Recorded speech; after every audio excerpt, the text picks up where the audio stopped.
नमस्कार। आइए सुनते हैं बहुमुखी प्रतिभा के धनी वरिष्ठ कथाकार रूप सिंह चंदेल द्वारा लिखी हुई कहानी यह तो वही है। तो आइए कहानी शुरू करते हैं। अखबार का दूसरा पेज खोलते ही पेज के बाईं ओर नीचे ब्लॉक में छपे समाचार और चित्र को देख रवि बाबू चौंके थे। उन्हें लगा आंखें धोखा खा रही हैं। यह उस व्यक्ति का चित्र नहीं हो सकता। एक ही शक्ल के दो या दो से अधिक लोग होते हैं। यह निश्चित ही उसका हम शक्ल होगा। उन्होंने मोटे लेंस के चश्मे को बार बार उतारा, साफ किया, चढ़ाया और ध्यानपूर्वक चित्र देखने लगे। किसी बड़े हॉल में बैठे लगभग 50 लोग। माइक पर झुका जो व्यक्ति बोलता हुआ दिख रहा था, उसकी वैसी ही लेनिन कट सफ़ेद दाढ़ी थी जैसी उस व्यक्ति की थी जिसे वे 25 वर्षों से जानते थे। उसके बाल भी वैसे ही सफ़ेद थे और ऐसी प्रतीति दे रहे थे कि मानो उसने विग लगा रखी हो। उससे वे जब भी कहीं मिले उन्हें उसके बाल कभी स्वाभाविक नहीं लगे थे।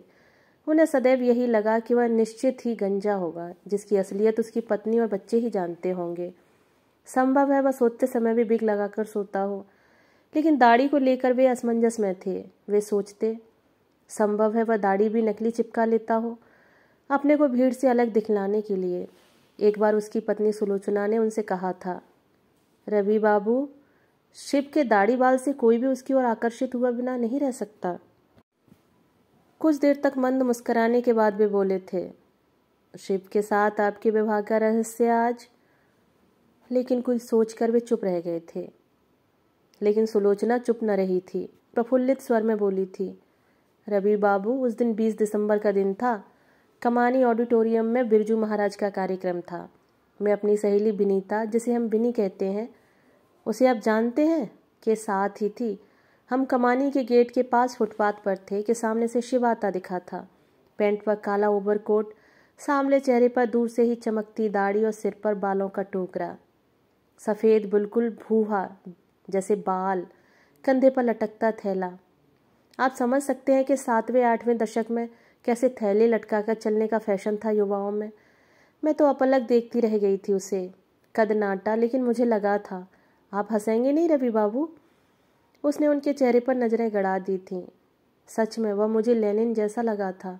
और बस मैं देर तक अतीत सुलोचना की आंखों में फड़फड़ाता रहा था। यू नो रवि बाबू, मैं तो सुध-बुध खो बैठी थी। पीछे मुड़ मुड़ कर शिव को देखती गेट की ओर खिसक रही थी। गति मंद हो गई थी। विनी ने शायद ये भांप लिया था। वह रुक गई और बोली थी, सुलोचना, मैं तुम्हारा परिचय करवा दूं? किससे? मैं नहीं समझ पाई थी कि वह किससे परिचय करवाने की बात कह रही थी। तभी शिव, पूरा नाम तो आप जानते ही हैं, शिव मान मोहन, पास आ पहुंचा था। विनी उसे जानती थी। उसने परिचय करवाया। मेरे भैया के मित्र हैं, कबीर पर काम कर रहे हैं, एक कॉलेज में हिंदी प्राध्यापक हैं। परिचय के दौरान मैं जमीन पर गड़ी जा रही महसूस करती रही थी, फिर भी कनखियों से शिव को देखती रही थी। और उस दिन के बाद, उसके बाद की कहानी रवि बाबू जानते थे। लेकिन माइक पर झुका हुआ व्यक्ति तो सर्वहारा की चर्चा कर रहा है। समाचार का शीर्षक तो यही कह रहा था, जबकि उन्होंने जितना शिव मान मोहन को जाना था उसके अनुसार उसका सर्वहारा वर्ग से दूर दूर का रिश्ता नहीं था। अखबार सामने फैला रहा और रवि बाबू कुछ देर के लिए अतीत के अंधेरे आकाश में विचरण करने लगे थे।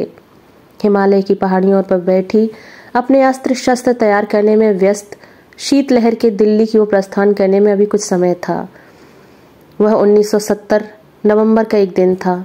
कुछ महीनों की मुलाकातों के बाद सुलोचना शिव के ईस्ट पटेल नगर के किराए के मकान में शिफ्ट हो गई थी। उससे पहले वह विनी के साथ रहती थी। विनी भाई के साथ रहती भी थी और नहीं भी। एक ही मकान में विनी ने भाई से अलग 2 कमरे किराए पर ले रखे थे। विनी एक कॉलेज में 3 वर्षों से एड हॉक पढ़ा रही थी। उसने ऐसा इसलिए नहीं किया था कि भाई या भाभी से उसका झगड़ा था। ऐसा 2 कारणों से था। वह देर रात तक पढ़ती थी, सुबह देर से उठती, कॉलेज साय का था। वह नहीं चाहती थी कि वह घर के कामों में बिना हाथ बटाए कोई सुविधा स्वीकार करे। भाभी को क्यों कष्ट दे, जिन्हें वह सुबह 5 बजे से भाई बच्चों की तीमारदारी और दूसरे कामों में थकता देखती थी और उन पर तरस खाती थी। उसने भाई की प्रगतिशीलता का लाभ उठाते हुए स्वयं यह प्रस्ताव किया था कि उस मकान के खाली 2 कमरों में यदि मकान मालिक उन्हें किराए पर देना स्वीकार कर ले तो वह शिफ्ट हो जाए, जिससे अपना शोध कार्य पूरा करने में उसे सुविधा होगी। उन 2 कमरों के साथ किचन भी था। भाई की स्वीकृति तो मिली ही थी। मकान मालिक भी तैयार हो गया था। कुछ दिनों बाद सुलोचना भी उसके साथ आकर रहने लगी थी। दरअसल दोनों ने लखनऊ विश्वविद्यालय से साथ ही हिंदी में एमए किया था। सुलोचना का घर अमीनाबाद में था, जबकि विनी का गोलागंज में। एक प्रकार से मिडिल क्लास से वे साथ थीं। सुलोचना भी नौकरी के लिए हाथ पैर मार रही थी कि तभी उसका परिचय शिव मानमोहन से हो गया। विनी सुलोचना के शिव के साथ जा रहने के विरुद्ध थी। शादी कर लो फिर जाकर रहो, तुम्हारे घर वालों को मैं जाकर मना लूंगी। शिव के घर वालों को मैं नहीं जानती, वे शायद बलिया के किसी गांव में रहते हैं। सुलोचना, किसी को समझने के लिए कुछ महीने पर्याप्त नहीं होते। यही तुम्हारी प्रगतिशीलता है। उखड़ गई थी सुलोचना। शादी करने के लिए ही साथ रहने जा रही हूँ, पहले ना सही 10 दिन 10 महीने बाद सही, फिर किसी को समझने के लिए महीनों की दरकार नहीं होती। विनी, कुछ क्षण ही पर्याप्त होते हैं। सुलोचना के उत्तर से अचंभित थी विनीता। समझ नहीं पा रही थी कि जो कुछ वह संकेत में कहना चाह रही थी उसे स्पष्ट कैसे कहे। वह चिंतित हो उठी थी। विचारों के बवंडर मस्तिष्क में हहराते रहे थे। काफी देर बाद वह बोली थी, कुछ दिन और प्रतीक्षा कर लेने में क्षति नहीं है सुलोचना। भावुकता में हित कम अहित ही अधिक होता है, समझ से काम लो। विनी, तुम मेरे साथ पढ़ी लिखी माना कि विद्यार्थियों को पढ़ा रही हो, कुछ अधिक अक्ल आ गई होगी, लेकिन तिलमिला उठी थी विनी। संयम टूट गया था, फिर भी सुस्थिर स्वर में बोली थी, सुलोचना, तुम्हारा जीवन है, जैसा चाहो जियो, लेकिन मित्रता का तकाजा है कि मैं तुम्हें बता दूं। क्षण भर के लिए रुकी वह। सुलोचना के चेहरे पर दृष्टि डाली थी, फिर बोली थी, तुमसे पहले भी शिव के साथ गौरांगी नाम की एक लड़की रहती थी। पहले वह विश्वविद्यालय हॉस्टल में रहती थी। पेरेंट्स पटना में थे। यह 3 वर्ष पहले की बात है। गौरांगी पीएचडी की छात्रा थी। वह कहानियां भी लिखती थी। सारिका, साप्ताहिक हिंदुस्तान और धर्मयुग में उसकी कहानियां प्रकाशित हो चुकी थीं। उसकी कहानियां पढ़कर शिव उसे खोजता उसके हॉस्टल पहुंचा था। कौन अपनी रचनाओं की प्रशंसा सुनकर प्रमुदित नहीं होता, वह भी नया रचनाकार। शिव की बातों से वह प्रभावित हुई थी और तुम्हारी तरह कुछ ही महीनों में वह शिव के इसी मकान में रहने जा पहुंची थी उसके साथ। बेचारी गौरांगी। भावुक हो उठी थी विनी।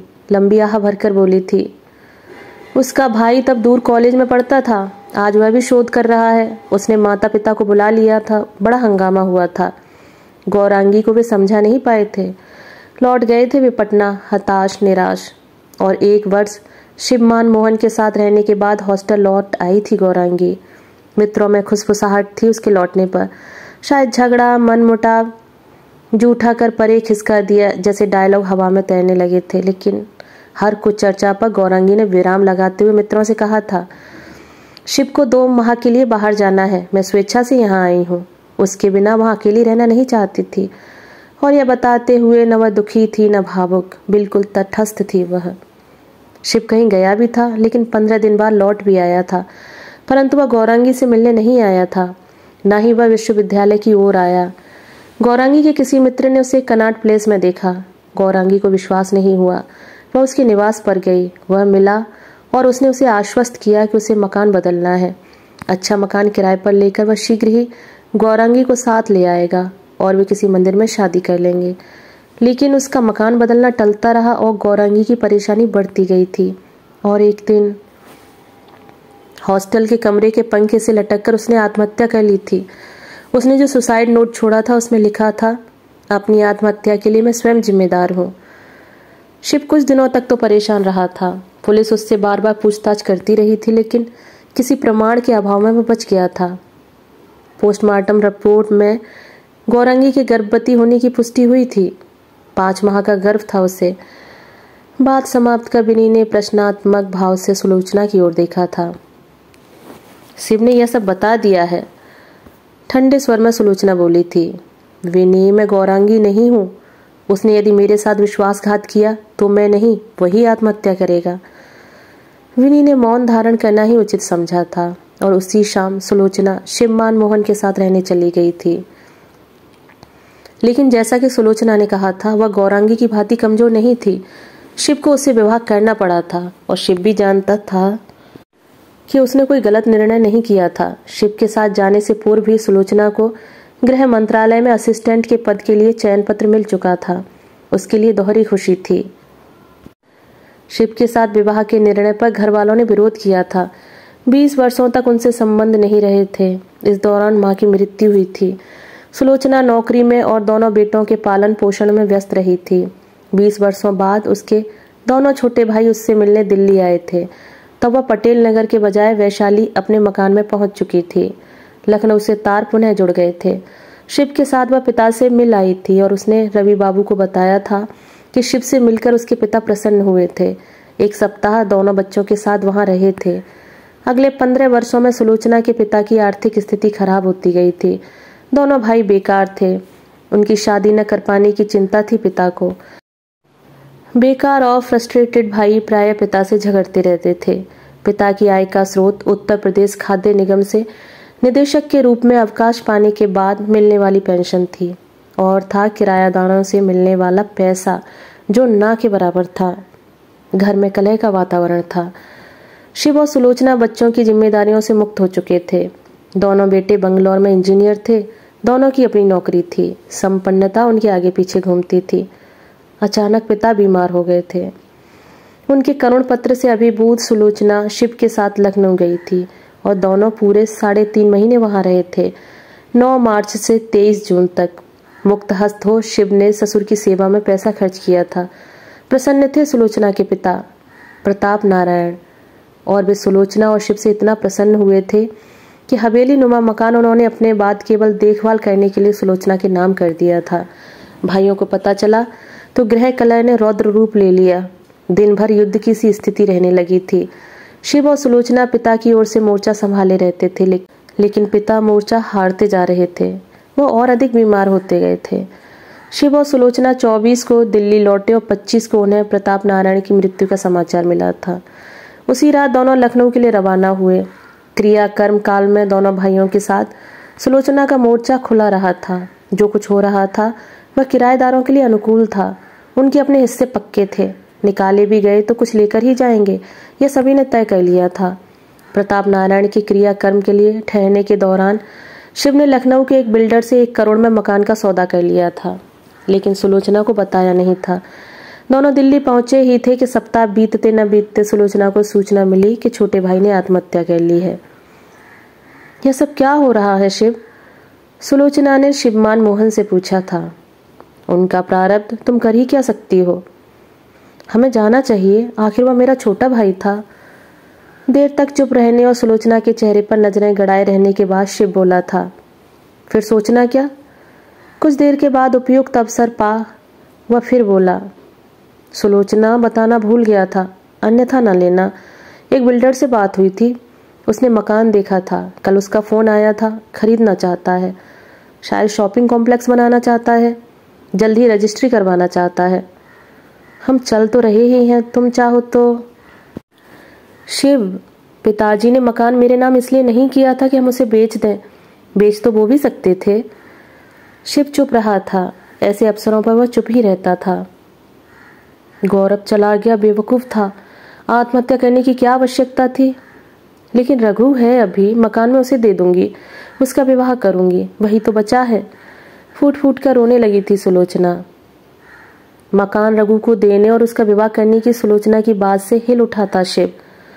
भावुक मत हो सुलोचना, तुम्हें बताना उचित समझता हूँ कि बिल्डर ने बताया है कि रघु का कहीं अता पता नहीं है। क्या पता उसने भी।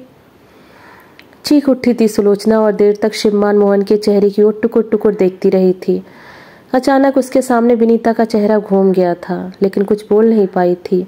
अपने को बहुत बोल्ड समझने वाली वह प्रायः शिव के सामने हथियार डाल देती रही थी। बिल्डर को मकान बेचने के 2 महीने बाद ही सुलोचना की भी मृत्यु हो गई थी। रवि बाबू को शिव ने बताया था कि सुलोचना 2 वर्षों से ब्रेस्ट कैंसर से पीड़ित थी। धूमधाम से उसका क्रियाकर्म किया था शिव ने। उसकी 13वीं के दिन गांधी भवन में दिन भर साहित्यिक कार्यक्रम का आयोजन किया गया था। सुलोचना कविताएं लिखती थी, जिसकी जानकारी भी उसी दिन रवि बाबू को हुई थी। उसके 2 कविता संग्रह 10 दिनों के अंदर प्रकाशित करवाए गए थे। दोनों का विमोचन उस दिन हिंदी के 2 वरिष्ठ कवियों ने किया था। कई बड़े आलोचकों, कवियों और प्रगतिशील लोगों ने सुलोचना को महान कवियत्री और पति पत्नी को गरीबों के लिए जीने वाला संघर्षशील क्रांतिकारी दंपति बताया था। उन पर बनाया गया एक वृत्तचित्र भी वहां दिखाया गया था, जिसमें साक्षात्कार में एक प्रश्न के उत्तर में शिव के बगल में बैठी सुलोचना कह रही थी, मैं शिव को कबीर के रूप में देखना चाहती थी, लेकिन एक कबूतर खुले दरवाजे से घुस आया था और वह फड़फड़ाता बाहर निकलने के लिए पंखे के चारों ओर चक्कर काटने लगा था। रवि बाबू की चेतना लौट आई थी और वे अखबार में समाचार पढ़ने लगे थे। 20 नवंबर, नई दिल्ली। भारतीय सर्वहारा संघर्ष समिति के महासचिव शिवमान मोहन ने भारत के सर्वहारा वर्ग का आह्वान करते हुए कहा कि पूंजीवादी साम्राज्यवादी शक्तियों को कुचलने के लिए उन्हें एकजुट होने की आवश्यकता है।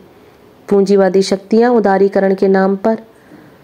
और रवि बाबू सोचने लगे, यह तो वही है, वही शिवमान मोहन, सुलोचना का पति, जिससे वे वर्षों से परिचित हैं, लेकिन पहचान नहीं पाए।